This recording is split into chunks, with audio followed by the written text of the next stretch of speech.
Boleiros na Rede, a nova sensação do esporte. Agora, professor, você trabalhou numa casa que eu tenho o máximo respeito, acho que é um lugar que revela jogadores e passa por lá jogadores assim maravilhosos, né? Que é o Madureira, né? Grande tricolor suburbano. O que acontece de especial no Madureira? Que o Madureira até hoje sempre está colocando bons times, né, montando bons times e sempre revelando um outro jogador que faz sucesso aí pela nível nacional. Olha, eu digo para você que primeiro é uma questão geográfica, né? O Madureira ele tá localizado geograficamente numa área muito importante, onde você tem matéria-prima aos montes, né? E além disso, os profissionais que lá trabalham têm a competência de garimpar, né, e realizar um grande trabalho. Apesar de que eu penso que o Madureira poderia valorizar um pouco mais os profissionais, o Madureira poderia dar uma atenção um pouco maior a esse trabalho. Mas eu acho que isso é cultural, né? No nosso país é cultural. A gente acha que as coisas ocorrem pelo acaso, e não é sempre assim. As coisas ocorrem porque tem que ter um processo de desenvolvimento para que você chegue a obter os seus resultados. Mas como a gente está falando aqui, por aparecer muitos jogadores e revelar muitos jogadores, existe às vezes uma certa acomodação, né, de que não precisa melhorar, não precisa aperfeiçoar, a coisa está dando certo, vamos manter assim. E eu acho que é o contrário, à medida que você perceba que as coisas vão acontecendo e que você tem esse potencial latente, você deveria investir mais, você deveria qualificar mais, você deveria dar uma atenção maior ao processo para que você fizesse disso bastante jogadores. Mas, infelizmente, a coisa não ocorre dessa forma. E, professor, a questão, o fenômeno hoje que acontece no futebol brasileiro, né, a invasão de técnicos estrangeiros, né? Agora se valorizam muitos técnicos estrangeiros, quando a gente sabe que tem muitos treinadores que estudam, que batalham, e na hora H está acontecendo esse fenômeno aí. Como o professor vê essa situação de tantos profissionais de fora sendo contratados aqui pelos clubes? Olha, para ser sincero a você, eu acho que o mercado ele tem que ser livre, eu não tenho nada contra, da mesma forma como nós brasileiros também, muitos de nós tiveram e têm a oportunidade de trabalhar fora do país. Eu acho uma coisa super normal. O que nos incomoda bastante é essa crítica destrutiva ao treinador brasileiro, uma forma de queimar a qualidade do treinador brasileiro para que se traga treinador de fora. Eu acho que o processo de ida e vinda é super normal, faz parte do mercado. O mercado tem que ser aberto, tanto para nós que queremos sair, quanto para eles que querem chegar. Eu acho que deve existir mais um respeito ao profissional brasileiro, porque, querendo ou não, se nós somos hoje o país pentacampeão do mundo, e somos um país vitorioso, com muitas conquistas, e com muito respeito no mundo todo, se deve ao treinador brasileiro, e ele foi o percussor de tudo isso. Então, assim, eu fico triste, a gente entende que é um processo político, de esvaziamento, de sucatear o treinador. Existem muitos interesses por trás disso, mas, como você bem disse, eu acho que nós tivemos grandes profissionais, temos grandes profissionais que estão atuando, mas também temos um quantitativo muito grande de novos e antigos treinadores que não tiveram a oportunidade de mostrar o seu trabalho, porque existe aí interesses outros que não oportunizam o surgimento de novos profissionais. Se você vê aí a revelação, ela é muito pequena em relação à quantidade de clubes que existem no nosso país. Você vê um outro treinador chegando, novo, de uma safra nova, mas você não vê a oportunidade. Porque se a pessoa não tem a oportunidade de mostrar o seu trabalho, como é que você vai conhecer, né? E a questão da avaliação criteriosa que não é feita, que avalia muito por resultado, né?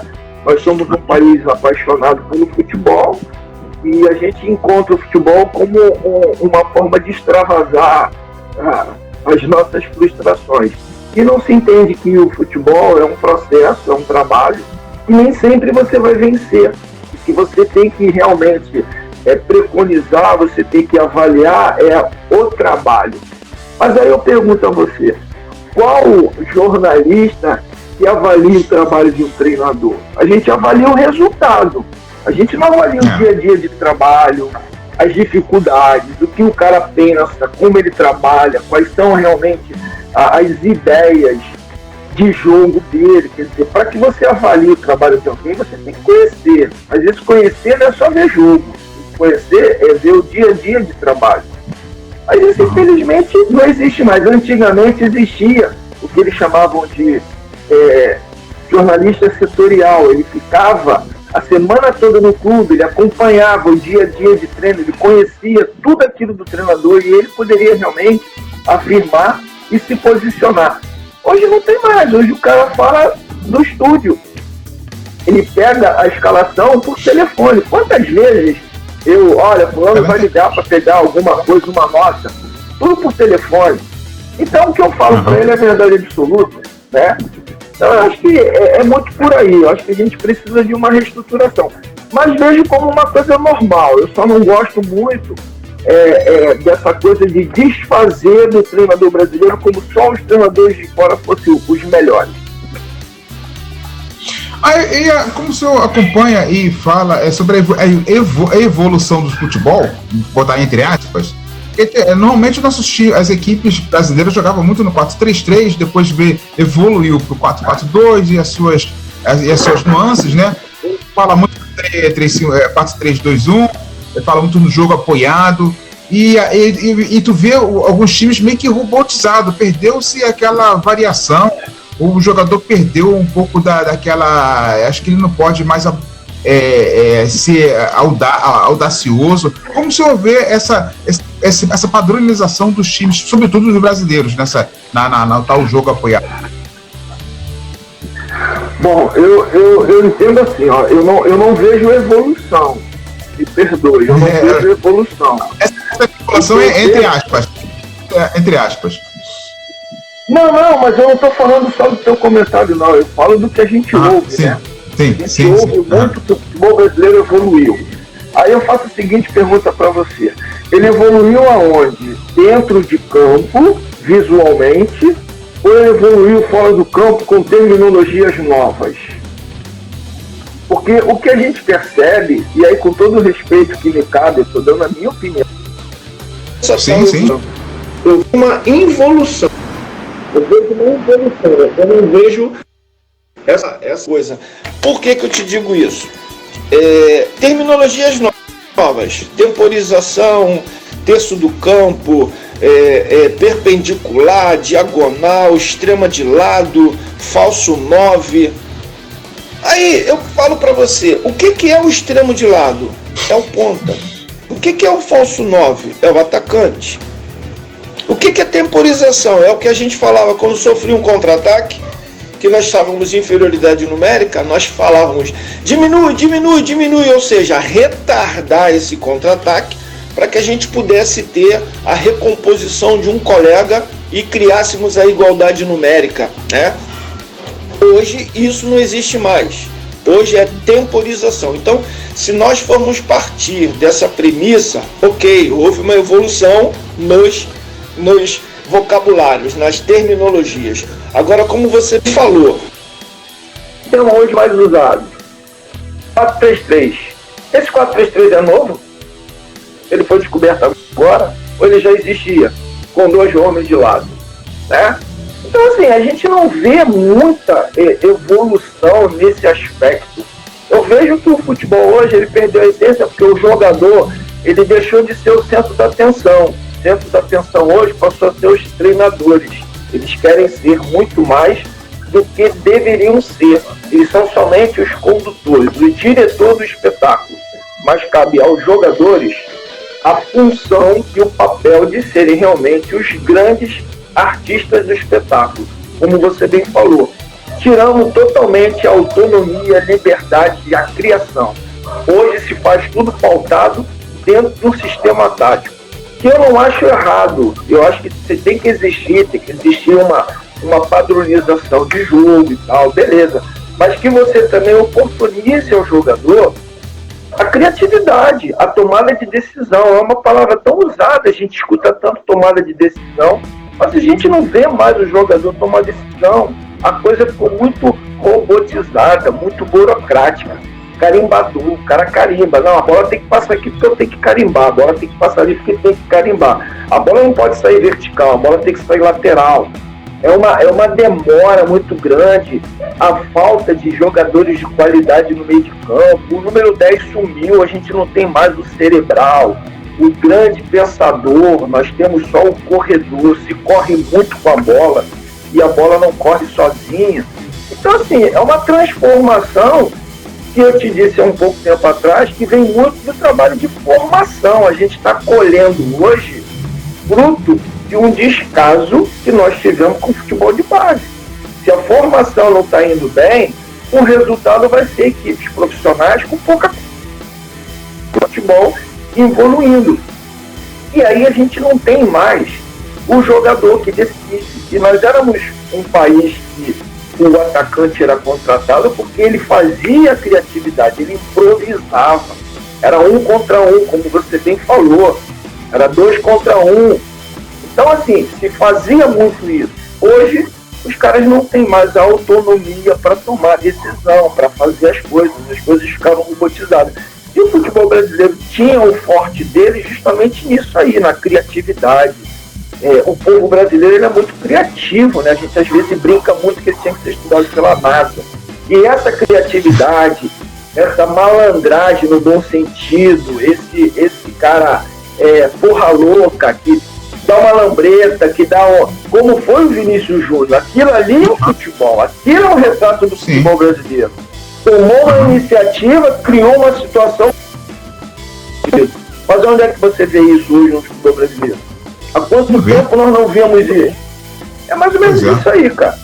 Agora, qual a sua metodologia, né? Qual o seu perfil, né, de treinador? E você foi formado com grandes treinadores, você viu muita gente boa aí jogar futebol, você foi treinado, né?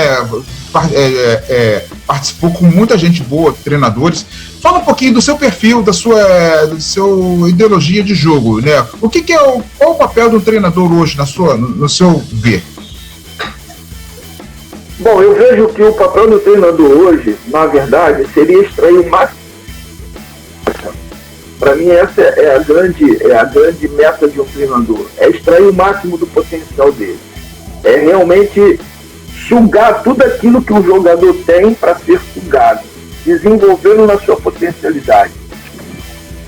Em relação à formação, eu tenho muitos profissionais que eu tive o prazer de trabalhar, e isso também é uma coisa que eu gostaria de frisar aqui. Eu fui um felizardo porque eu tive a oportunidade de trabalhar com grandes profissionais que me acrescentaram muito na minha formação, não só como homem, mas também como profissional, que eu um dia imaginaria ser.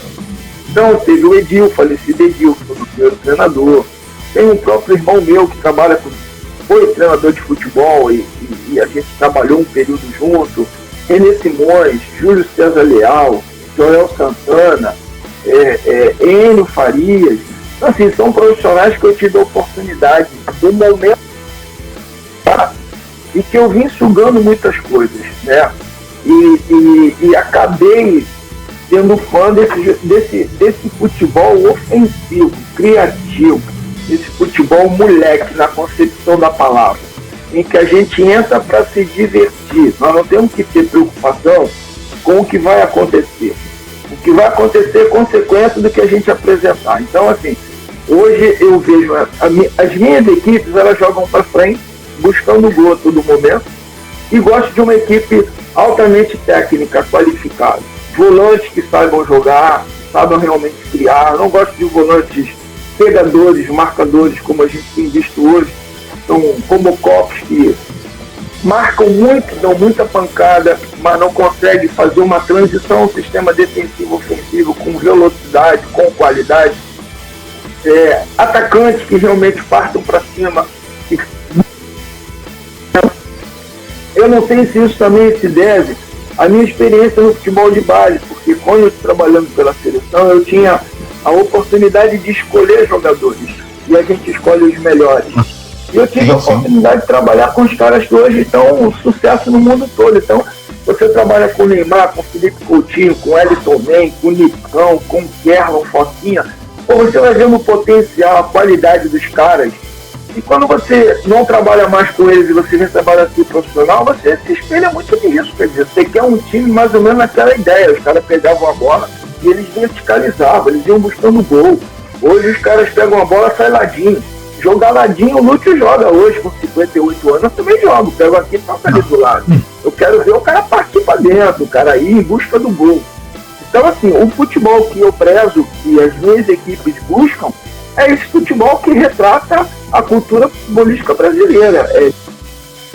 O gol a todo momento e de realmente realizar um grande espetáculo.